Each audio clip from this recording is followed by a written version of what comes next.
तो आदाब, नमस्कार, गुड इवनिंग, सत श्री अकाल। एक बार फिर आप तमाम लोगों का स्वागत है क्राइम तक की कहानी के इस एपिसोड में। उम्मीद है पूरी फैमिली अच्छी होगी। एक लंबे गैप के बाद आज फिर एक कहानी मोसाद के ऑपरेशन की। हाल में एक किताब आई है, राइज एंड किल। आजकल उसको पढ़ रहा हूँ लगातार। कुछ सवाल थे आज की जो कहानी सुनानी थी, उस सवाल के जवाब उस किताब में मिले। वहाँ के एक डिफेंस कॉरेस्पोंडेंट जिन्होंने ये किताब लिखी है, मोसाद के अंदर की सारी कहानियाँ हैं, मोसाद से जुड़े हुए लोगों के इंटरव्यूज़ हैं, दस्तावेज़ हैं, और उसमें कई नए खुलासे हुए हैं। कभी मौका मिले तो आप लोग भी पढ़िए, राइज एंड किल। तो आज की जो कहानी है, आपको पता है कि मोसाद और इज़राइल, उनकी एक फ़िलॉसफी है, एक अपना वो है कि जो लोग भी इज़राइल की तरफ आंख उठाकर देखेगा, जो उनके जेविश हैं, उन लोगों के ऊपर नज़र डालेगा या उनके हाथ खून से उनके रंगे में होंगे, तो फिर उसको ज़िंदा नहीं बख्शना है। ये उनकी अपनी एक सोच है। और यही वजह है कि मोसाद ने बहुत सारे ऐसे ऑपरेशन को अंजाम दिया। इस किताब से ये भी पता चला कि लास्ट एक डिकेड में, 10 साल में करीब मोसाद ने 800 ऐसे ऑपरेशन चलाए। एक तरह से किलिंग ऑपरेशन थे ये सारे। हज़ारों की तादाद में अपने शिकार को मारा। ये भी है कि बहुत सारे ऑपरेशन नाकाम भी रहे। ये भी है कि दुनिया की बाकी किसी सीक्रेट सर्विस एजेंसी ने इतने ऑपरेशन नहीं चलाए जितने अकेले मोसाद ने चलाए। तो ये सारी कहानियाँ हैं। आज की जो कहानी है, उस कहानी का एक पार्ट मैं आपको बहुत पहले सुना चुका हूँ, ऑपरेशन थंडरबोल्ट। आपको याद होगा कि एक प्लेन एयर फ्रांस की जो तेल अवीव इज़राइल से उड़ा और पेरिस जा रहा था, उसके बाद उसे हाईजैक कर लिया गया, फिर युगांडा ले जाया गया, वहाँ एंडबे एयरपोर्ट पर उसको रखा गया, जिसमें वहाँ के जो डिक्टेटर थे ईदी अमीन, उसको भी पता था। और फिर किस तरीके से मोसाद और ईरानी जो एयरफोर्स, उन लोगों ने मिल के वहाँ जाकर दूसरे देश में, युगांडा में, सारे बंधकों को छुड़ाया और उसके बाद सही सलामत सबको लेकर अपने देश लौटे। इसमें सिर्फ एक सैनिक की जान गई थी। तो ये आज भी एक इस तरह का रेस्क्यू ऑपरेशन, किसी हाईजैकिंग हुए हुए प्लेन की, एक में आप में एक मिसाल है। ऑपरेशन थंडरबोल्ट के नाम से आप सभी इसको जानते हैं। ये कहानी पूरी डिटेल में आपको सुनाई है, ऑपरेशन थंडरबोल्ट। आप में से बहुत सारे लोगों ने नहीं सुनी, तो उसको सुन लीजिएगा इसी कहानी के एपिसोड में। आज की कहानी उससे एक कदम आगे बढ़कर है। ऑपरेशन थंडरबोल्ट तो हुआ, लेकिन बाद में पता चला कि इस एयर फ्रांस की जो फ़्लाइट थी 139, 27 जून 1976 को तेल अवीव से उड़ी। इसमें 246 पैसेंजर थे, जिनमें ज़्यादातर इजरायली थे। और इसके बाद पेरिस से फिर 4 लोगों ने इसको हाईजैक किया। और ये जो हाईजैकर थे, इनका जो ताल्लुक़ था, इनका जो कनेक्शन था, वो Popular Front for Liberation of फ़लस्तीन से था। और Popular Front for Liberation of फ़लस्तीन, जो इसका एक तरह से चेहरा था, मेन इसका बॉस, उसका नाम था वादी हद्दाद। वादी हद्दाद एक फ़लस्तीनी, और बाद में इसने बेरूत में अमेरिकन स्कूल और कॉलेज से पढ़ाई की और फिर फ़लस्तीन की आज़ादी के मुहिम में ये जुड़ गया। यासिर अराफात से बहुत प्रभावित था, लेकिन बीच में फिर यासिर अराफात की थोड़ी सी सोच बदली। लेकिन वादी हद्दाद ने Popular Front for Liberation of फ़लस्तीन बनाकर एक तरह से इज़राइल और मोसाद को बहुत परेशान करना शुरू कर दिया। जितनी भी उस ज़माने में हाईजैकिंग हुई या जितनी भी इस तरह की किलिंग हुई, कहते हैं कि उसके पीछे वादी हद्दाद का हाथ था। और वादी हद्दाद एक बहुत बड़ा चेहरा हो गया था उस वक्त फ़लस्तीन की आज़ादी के लिए। तो एक गर्म दल और एक नरम दल जो हमेशा होता है, उसमें यासिर अराफात एक तरफ बातचीत कर रहे हैं, वादी हद्दाद एक तरफ वायलेंस, हाईजैकिंग, इनमें लगा हुआ था। जब 1975 में सरकार बदली इज़राइल में, 1948 के बाद से वहाँ लेबर पार्टी ही सरकार में चुनाव जीतती आ रही थी, लेकिन पहली बार एक बेग करके प्राइम मिनिस्टर बने। उसके बाद ये हुआ था कि जो इज़राइल के दुश्मन हैं उनको एक एक कर ठिकाने लगाया जाए। कहते हैं कि उस वक्त यासिर अराफात का नाम टॉप लिस्ट पर रखा गया था कि यासिर अराफात सबसे ज़्यादा जो इज़राइल है उसको नुकसान पहुंचा रहे हैं। और इसकी वजह ये थी कि बहुत सारे ऐसे हमले हुए।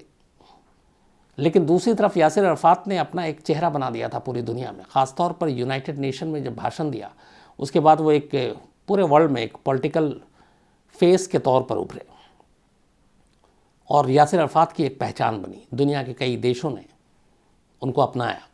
आपको पता है भारत के साथ बड़े अच्छे रिश्ते थे। तो ये मीटिंग हुई सरकार और मोसाद इंटेलिजेंस सर्विसेज वहाँ की। तो उसमें ये हुआ था कि टॉप टारगेट किलिंग के लिए तो पहला नाम रखा गया था यासिर अराफात का। लेकिन फिर वहीं कुछ लोगों ने बताया कि इस वक्त यासिर अराफात को मारना मतलब दुनिया से एक तरह से दुश्मनी लेना होगा। शायद अमेरिका और उसके जो दोस्त हैं वो भी साथ नहीं देंगे, क्योंकि यूनाइटेड नेशन में भाषण देने के बाद से यासिर अराफात की छवि बिल्कुल बदल गई थी और वो एक ग्लोबल मतलब पॉलिटिकल लीडर के तौर पर सामने आए, तो वो नुकसान जाता। तो फिर ये तय हुआ कि नहीं, यासिर अराफात का नाम इस टॉप लिस्ट से हटा दिया जाए। बट ये हुआ कि फिर कौन, तो यासिर अराफात की नाम की जगह पे दूसरा नाम जो सबसे टॉप में रखा गया वो वादी हद्दाद का नाम था। और वादी हद्दाद चूँकि इज़राइल को बहुत सारे उसने ज़ख्म दिए, बहुत सारी हाईजैकिंग में शामिल रहा, बहुत सारे किलिंग में शामिल रहा, तो ये था कि वादी हद्दाद का नाम सबसे ऊपर रखा जाए। तो अब यासिर अराफात का नाम हट गया और वादी हद्दाद के नाम पे मौत का फरमान जारी कर दिया गया। लेकिन वादी हद्दाद तक पहुंचना बड़ा मुश्किल था। इस हाईजैकिंग के बाद वादी हद्दाद को भी पता था कि मोसाद और इजराइल उसके पीछे पड़ी हुई है। वो इराक की राजधानी बगदाद में जाकर पनाह लिया हुआ था और वहीं से अपना पूरा ऑपरेशन चला रहा था। यासिर अराफात से लगातार संपर्क में था और वादी हद्दाद के लोग जो हैं वो काफ़ी बड़े पैमाने पर थे। तो जब ग्रीन सिग्नल मिला मोसाद को, इसके बाद तैयारी हुई कि वादी हद्दाद को ढूंढा जाए, तो पता चला कि इराक में बगदाद में। फिर वहाँ रेकी की गई, लेकिन पता चला कि बड़ा मुश्किल है वादी हद्दाद के सर्किल में घुसना, एंट्री मारना, क्योंकि वादी हद्दाद मोसाद के सारे ऑपरेशन, उनके तौर तरीके, उनके चाल से वाकिफ़ था। उसे पता था कि फ़ोन के ज़रिए भी जान ली जा सकती है, रॉकेट लॉन्चर, बाकी चीज़ें, इन सब के ज़रिए, क्योंकि ऐसी बहुत सारी जो ऑपरेशन किए थे मोसाद ने वो थोड़े थोड़े लीक हुए थे। तो मोसाद किस तरीके से अपने शिकार को ठिकाने लगाता है, वो सारे तरीके वादी हद्दाद को मालूम थे और इसीलिए उसने अपनी सिक्योरिटी हद से ज़्यादा बढ़ा रखी थी। और वैसे में वादी हद्दाद को मारना बड़ा मुश्किल काम था।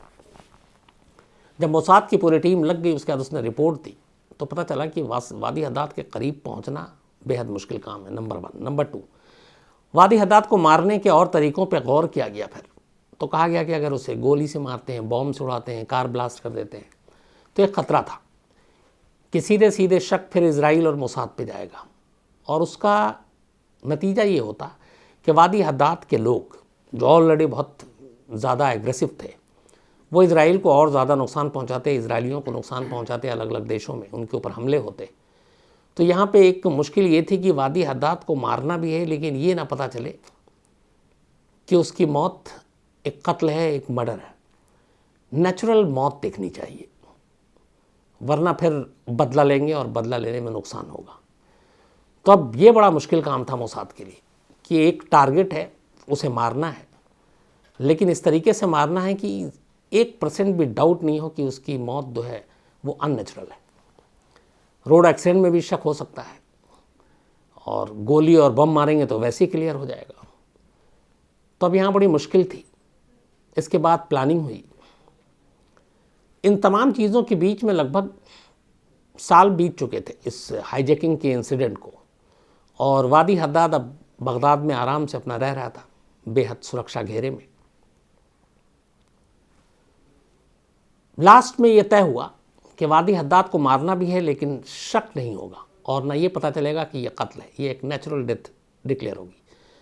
तो हुआ कि कैसे किया जाए, तो फिर ये था एक स्लो पॉइजन। 2 चीज़ें थी शुरू में। उस वक्त एक पता किया गया कि वादी हद्दाद को चॉकलेट बहुत पसंद है और बगदाद में और यहाँ पे अच्छे क्वालिटी की चॉकलेट जो वर्ल्ड फेमस हो वो बड़ी मुश्किल से मिलती थी वहाँ पे, और उसको बेल्जियन चॉकलेट बहुत पसंद था वादी हद्दाद को। तो पहले ये हुआ कि किसी चॉकलेट के ज़रिए ही चॉकलेट उस तक पहुँचाया जाए, उस चॉकलेट में उस तरह का एक टॉक्सिक हो, पॉइज़न हो, और वो धीरे धीरे खाए और उसके धीरे धीरे जान ले उसकी, मतलब महीना हफ्ते के अंदर नहीं, थोड़ा वक्त ले। लेकिन फिर उसके अंदर कुछ अड़चनें आई कि बार बार वही चॉकलेट एक शख्स कितने दिन तक देगा, कितने दिन खाएगा, वो चॉकलेट कोई और भी खाने ना लगे, तो ये कैसे पता चलेगा। तो फिर इस आइडिया को ड्रॉप किया गया। इसके बाद दूसरे आइडिया पे काम करना शुरू किया गया। Israeli institute for biology research centre, Israeli institute for biology research centre ये नेस जियोना में है, साउथ तेल अवीव में, एक सुनसान जगह पर है।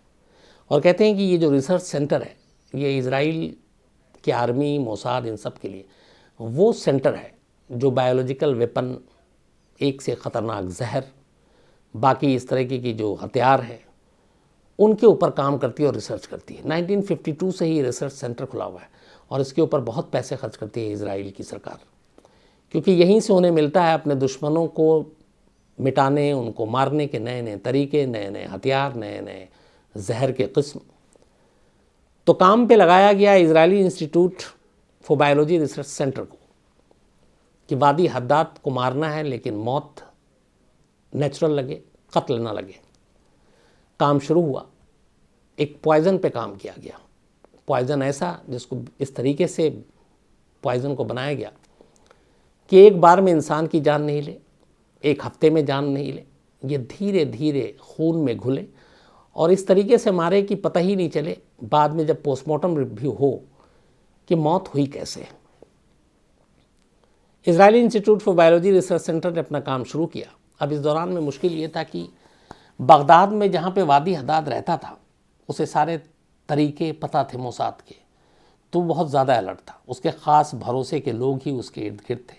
चूँकि वो फ़लस्तीनी था इसलिए फ़लस्तीन के लोगों पे ज़्यादा भरोसा करता था, इराकियों पर भी भरोसा नहीं करता था। तो आउटर सर्किल का जो सिक्योरिटी था वो सारा इराक के हाथ में, लेकिन इनर सर्किल, घर के अंदर जो उसके सारे ख़ास हर वक्त साथ में रहते, कार में बैठते, वो सब फ़लस्तीनी थे। इसी के बाद मोसाद ने एक सेंध लगाने की कोशिश की। पता क्या कि इन फ़लस्तीनियों में से ऐसा कौन सा है जो थोड़ा सा जिसको चारा फेंके तो फंस सकता है और जिसकी कुछ ना कुछ रंजिश हो या जिसकी कुछ ना कुछ अलग विचार हो। करते करते आखिरकार मोसाद के हाथ कामयाबी लगी।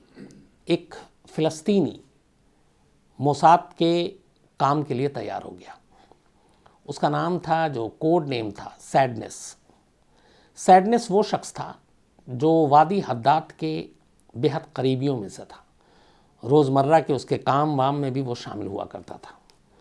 तो अब जब सैडनेस शामिल हो गया, इसके बाद फिर दूसरा फेस जो था साजिश का वो शुरू किया गया।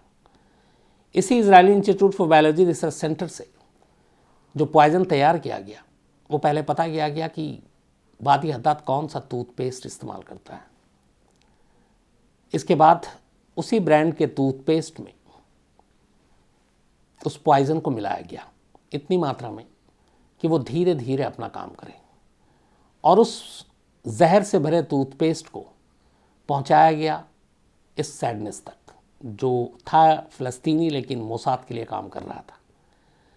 इसके बाद ये जाने के जब इसके पास पहुंचता है ये, वो वादी हद्दाद के घर में, उसके बाथरूम में उसके टूथपेस्ट के ख़त्म होने का इंतज़ार करता है। जब टूथपेस्ट ख़त्म हो जाता है तो जब नया टूथपेस्ट रखना होता है तो सेम ब्रांड का यही टूथपेस्ट वो उसके बाथरूम में रख देता है जिसमें पॉइज़न था।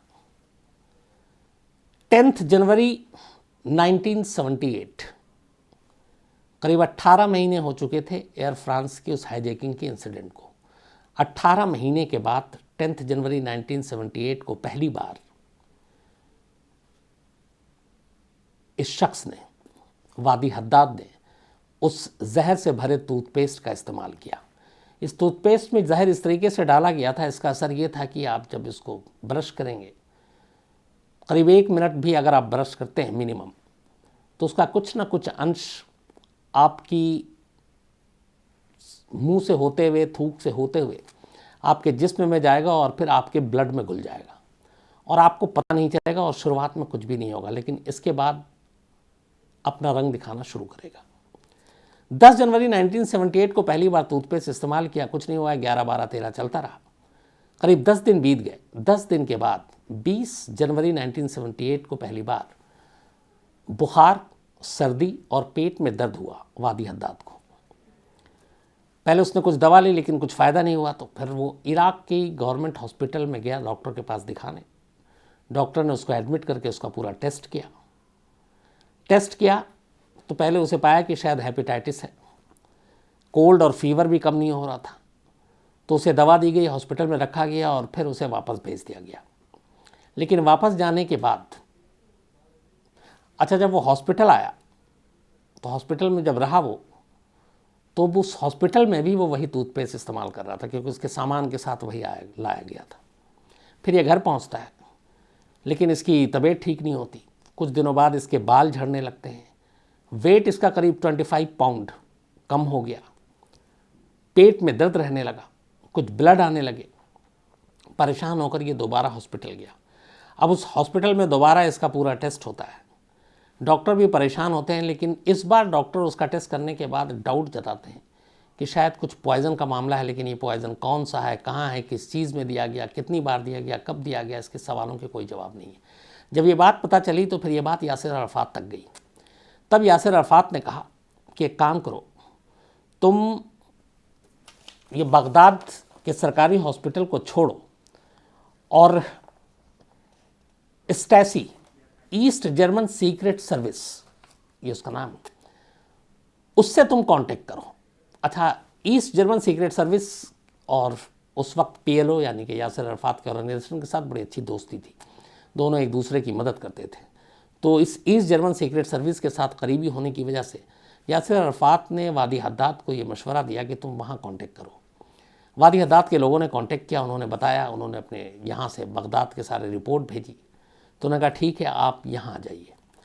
इसके बाद 19 मार्च 1978, मतलब अब तक करीब ये जहर वाला टूथपेस्ट इस्तेमाल करते हुए 40 दिन हो चुके थे। 10 जनवरी 1978 को पहली बार इस्तेमाल किया, 10 जन 1978। 19 मार्च 1978 को वादी हद्दाद बगदाद से ईस्ट बर्लिन पहुंचता है। इस बार भी जब वो पहुंचा तो उसके जो सामान, उसके बाकी चीज़ों के साथ उसका वो टूथपेस्ट भी था जिसमें जहर था। वहाँ के रेग्रुस्क्रैन केनहाउस हॉस्पिटल, ये बड़ा नामी हॉस्पिटल था ईस्ट बर्लिन का, वहाँ पे ये एडमिट होता है। वहाँ इसके सारे टेस्ट होते हैं। सारे टेस्ट में डॉक्टर पकड़ ही नहीं पाते हैं कि क्या है, लेकिन फिर उन्हें डाउट होता है कि कुछ तो है पॉइज़न, लेकिन कैसे ये भी नहीं मालूम, कौन सा पॉइज़न ये भी नहीं मालूम। वो पूरी उससे डिटेल, उसके लोगों से डिटेल लेते हैं कि इसका रूटीन बताओ, जब से ये बीमार पड़ा वो सारी चीज़ें बताते हैं, कौन बाहर का मिला नहीं मिला, बाहर का क्या खाया। किसी के दिमाग में टूथपेस्ट की बात नहीं आई, हर चीज़, जबकि वो टूथपेस्ट भी उस हॉस्पिटल में भी मौजूद था, जहर जिसमें था। वो भी हार गया, परेशान हो गए कि ऐसी कोई चीज़ खाई नहीं, और जब से तबीयत ख़राब थी तब से और उसकी सिक्योरिटी बढ़ा दी गई थी। हर खाने को पहले चेक किया जाता, वो दिया जाता। उसके बावजूद उसकी तबीयत बिगड़ रही थी, क्योंकि वो डेली जहर से भरा हुआ वो टूथपेस्ट यूज़ कर रहा था। इधर डॉक्टर परेशान थे ईस्ट बर्लिन में। 10वें दिन इस हॉस्पिटल में आया हुआ 10वां दिन हुआ था वादी हद्दाद को। 19 मार्च 1978 को वो ईस्ट बर्लिन के इस हॉस्पिटल में एडमिट हुआ था, एंड 29 मार्च 1978 को वादी हद्दाद की मौत हो गई इसी हॉस्पिटल में, ठीक 10 दिन बाद। मौत के बाद वहाँ के जो सबसे बड़े मेडिसिन के वो थे, उन्होंने ऑटोप्सी रिपोर्ट, पोस्टमार्टम हुआ, वो देखा। ऑटोप्सी रिपोर्ट में जो पहली मौत की वजह बताई गई, वो बताई गई ब्रेन ब्लीडिंग, दिमाग से खून आना। हुआ यह था कि एक वक्त ऐसा आया कि जब वादी हद्दाद के जिस्म से अचानक खून रिसना शुरू हो गया था, क्योंकि जहर ने अपना काम करना शुरू कर दिया। जगह जगह से ब्लड आने लगा था। पेट में बेइंतहा दर्द होता था और वो दर्द उसे बर्दाश्त नहीं होता था। तो इसमें जो ब्रेन ब्लीडिंग की तो बात की गई, लेकिन साथ में इस पोस्टमार्टम रिपोर्ट में ये भी कहा गया कि हमें डाउट है कि यह नेचुरल डेथ नहीं है और किसी ने मारा है, लेकिन किस चीज़ ने मारा, कैसे मारा, हम ये नहीं बता सकते, हमें कोई आइडिया नहीं। ये रिपोर्ट आई, इसके बाद बड़ा पहले डाउट था कि क्या हुआ, लेकिन चूंकि अब डॉक्टर और वो भी यासिर अराफात के जानने वाले ईस्ट जर्मन के हॉस्पिटल की जो रिपोर्ट थी, तो ये बात उस वक्त दब गई कि शायद नेचुरल डेथ है, कोई बीमारी थी, उस वजह से जान गई। 5 साल के बाद इस मौत के 1978 के 83 में पहली बार वहाँ इज़राइल में ये कहा गया ऑफिशियली कि हाँ, वादी हद्दाद को हमारे लोगों ने एक ऑपरेशन में मारा था। लेकिन इस दौरान में 5 सालों में ये हुआ कि वादी हद्दाद की मौत के बाद जो मोसाद ने सोचा था वही हुआ। वादी हद्दाद की टीम बिखर गई, उसके बाद उसके 2 टुकड़े हो गए, अलग अलग गुट बन गया और हाईजैकिंग और बाकी जो चीज़ें हो रही थी बहुत तेज़ी से, वो भी होनी बंद हो गई। तो एक तरह से वादी हद्दाद की मौत ने वादी हद्दाद के पूरे ग्रुप को, ऑर्गेनाइजेशन को एकदम कमज़ोर करके बिल्कुल एक तरह से ख़त्म ही कर दिया। ये बात आई गई हो गई उस वक्त, लेकिन बाद में अब जो मैंने आपको बताया कि राइज एंड किल जो एक किताब लिखी गई है, उसमें बाकायदा मोसाद के उन लोगों से बातचीत की गई है जो उस वक्त बॉस थे, जो ऑपरेशन में कुछ लोग शामिल थे। उसमें इस चीज़ का फिर खुलासा हुआ कि वादी हद्दाद को मारने के लिए, क्योंकि एक थ्योरी आई थी कि बेल्जियम के चॉकलेट में पॉइजन मिलाकर दिया जाता था, वो गलत था।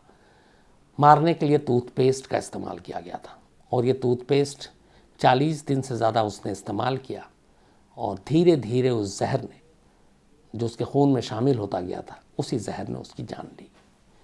तो ये शायद दुनिया की इकलौती ऐसी कहानी या इकलौता ऐसा बदला है जिसमें अपने शिकार को मारने के लिए, टारगेट को मारने के लिए किसी ने टूथपेस्ट का इस्तेमाल किया हो। तो इससे अंदाज़ा ये भी लगता है कि छोटी छोटी चीज़ें, छोटी छोटी आपकी रूटीन के बारे में बातें, आपके कब कहाँ क्या कर रहे हैं, क्या खाते हैं, क्या पीते हैं, आपके शौक़ क्या हैं, तो ये सारी चीज़ें दुश्मनों के बड़े काम आती हैं, और दुश्मन उन चीज़ों का ही फ़ायदा उठाता है बारीकी से, और फिर उनसे ही प्लानिंग की जाती है कि क्या करना है, कैसे करना है। तो मौत के, कत्ल के बड़े अजीब अजीब अलग अलग तरीके हैं इस दुनिया में। अलग अलग एजेंसियों ने उसको अपनाए हैं मारने के लिए, ख़ास तौर पर उन जगहों पे जहाँ पे ये है कि आपको सामने वाले को मारना भी है, लेकिन डाउट भी नहीं होना है कि ये कत्ल हुआ है। ख़ासतौर पर ऐसे कई केसेस हुए जो इंश्योरेंस पॉलिसी के लिए हुए हैं कि लोगों ने इंश्योरेंस किया। अब जैसे आप सुसाइड कोई कर लेता है तो इंश्योरेंस क्लेम नहीं कर सकता, तो कई ऐसे किसी का इंश्योरेंस है और उसको कत्ल किया गया, लेकिन वो कत्ल नहीं लगे, उसकी भी प्लानिंग की गई, ऐसे भी मारे गए। ऐसी कई कहानियाँ हैं, कभी मौका मिलेगा ज़रूर आपको सुनाऊँगा। तो ये एक अपने आप में एक नायाब तरीका था मोसाद का, एक अपने शिकार को ठिकाने लगाने के लिए। तो आज कहानी में इतना ही, लेकिन ख़त्म करूं उससे पहले सिलसिला। आज राधिका वाक्सिया जी का जन्मदिन है, तो हैप्पी बर्थडे राधिका जी। ये सूरत से हैं और इनके मंगेतर निकुंज दियोरा ने ये भेजा है। इसके अलावा पोकरमल चौधरी उर्फ युवा चौधरी जी का भी आज जन्मदिन है, तो हैप्पी बर्थडे युवा चौधरी साहब। और नरेंद्र जुलानिया जी ने भेजा है, दोस्त हैं इनके। प्रभु राम, इनका भी आज जन्मदिन है, तो प्रभु राम जी जन्मदिन बहुत बहुत बधाई आपको। और इनके ये चेतन राम जी हैं, इनके बड़े भाई हैं बाड़मेर से, उन्होंने भेजा है। एडवोकेट अश्विन भट्ट राजकोट से, इनका भी आज जन्मदिन है, तो वकील साहब बहुत बहुत आपको जन्मदिन की बधाई। और नैना बेन इनकी पत्नी हैं और बेटी हैं डॉक्टर हरिता भट्ट, उन्होंने भेजा है। इसके अलावा शुभम, शुभ का भी आज जन्मदिन है, तो शुभम आपका जन्मदिन हमेशा शुभ रहे, अच्छा रहे, आप हमेशा अच्छे रहें, खुश रहें, हैप्पी बर्थडे। बिलाल अरीब, इन्होंने आज वादी हद्दाद की कहानी की काफ़ी टाइम से फरमाइश की थी, तो आज बिलाल साहब आपकी फरमाइश पूरी हो गई। इसके अलावा अनंता हैं, और ये 16 दिसंबर त्रिपुरा गैंगरेप हुआ, उसकी बारे में जानना चाहते हैं, मैं आपको अनंता साहब जल्दी बताता हूँ। कुंदन चौहान हैं, राशि जैन हैं, और ये और इनके फादर दोनों कहानियाँ सुनते हैं और देखते हैं। थैंक यू वेरी मच राशि, आपका भी, आपके पापा का भी। और ये विशाखा केस के बारे में सुनना चाहते हैं, ऑफिस और बाकी जगहों पे जो इस तरह के सेक्सुअल हरासमेंट होता उसको लेकर, मैं आपको इसकी डिटेल में एक दिन ज़रूर बताता हूँ जल्दी। गीता शुक्ला हैं, और ये जेल ब्रेक की कहानी सुनना चाहती हैं।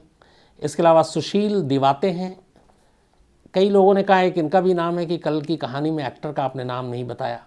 अनिल मंडल हैं, और 13 दिसंबर को इनकी शादी है, इन्होंने भेजा है, तो पूरी क्राइम तक फैमिली को आप कार्ड भेजिएगा तो मैं भेज दूंगा ताकि सभी आ जाएं।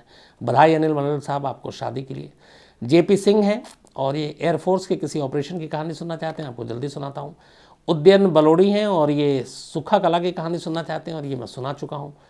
सद्दाम हुसैन भी कह रहे हैं कि कल आपने एक्टर का नाम नहीं बताया। सोनित कपासिया हैं, बिंदु कुमारी जी हैं, और ये गौतम गोस्वामी एक्स डीएम पटना, इनकी स्टोरी सुनना चाहती हैं। विजय रतन हैं, और इन्होंने, मैं जो कुछ भी इस्तेमाल करता हूँ शब्द बहुत लंबा चौड़ा उन्होंने लिख के भेजा, काफ़ी मेहनत की है, थैंक यू विजय साहब। प्रदीप पालीवाल हैं, और इनका कहना है कि कल की कहानी में पुलिस को रोड, सड़क किनारे से भी तो सीसीटीवी मिला होगा, ये भी मैं आपको अभी बताता हूँ। इसके अलावा एहतेशाम हक हैं, और ये गैंग्स ऑफ वासेपुर की कहानी सुनना चाहते हैं। कल कई लोगों ने कहा कि आपने एक्टर का नाम नहीं बताया, उसकी एक वजह है, थोड़ी सी जर्नलिज्म में कुछ इथिक्स होते हैं। तो जो खबर है, हमारे सोर्सेज जो हमारे केरल में रिपोर्टर हैं निक्सन, उन्होंने सारी चीज़ें बताई, और उन्होंने कहा था कि अभी एक्टर का नाम हम डिस्क्लोज इसलिए नहीं कर सकते कि उस एक्टर का कितना रोल है क्या नहीं है, ये एक बार क्लियर हो जाए, वरना क्या होता है कि नाम आने से वैसे आदमी बदनाम हो जाता है। तो मुझे भी लगता है कि अगर मेरे पास प्रूफ नहीं है तो कल को हो सकता है वो एक्टर हम पे ही मुकदमा कर दे। और वैसे भी आपके पास जब तक सबूत नहीं है, आप किसी को बदनाम करने का हक भी नहीं है। तो इस वजह से मैंने एक्टर का नाम नहीं बताया। जिस दिन ऑफिशियली पुलिस की तरफ से आएगा मैं आपको ज़रूर बताऊँ। दूसरा एक ने पूछा था कि सीसीटीवी, बिल्कुल सड़क किनारे जो सीसीटीवी फुटेज है उसी की वजह से तो वो चश्मदीद मिला जिसने बताया कि हाँ, गाड़ी के एक्सीडेंट के बाद 2 लोग और आए थे और हमने देखा था उनको, वो पीछा कर रहे थे। तो वो गाड़ियों का सब कुछ मिला है। बाकी पुलिस की जांच जारी है, जैसे इसमें अपडेट होगा मैं आपको ज़रूर बताऊँगा। तो आज कहानी में इतना ही। कल संडे है, कल छुट्टी, सब कुछ कूल हो तो और भी ठीक है। कल कुछ OTT पे अच्छी फिल्में देखते हैं। परसों यानी मंडे को आपसे मुलाकात होगी किसी नई कहानी के साथ नए हफ्ते में। तो अपना ख्याल रखिएगा, अपनों का ख्याल रखिएगा। Thank you very much.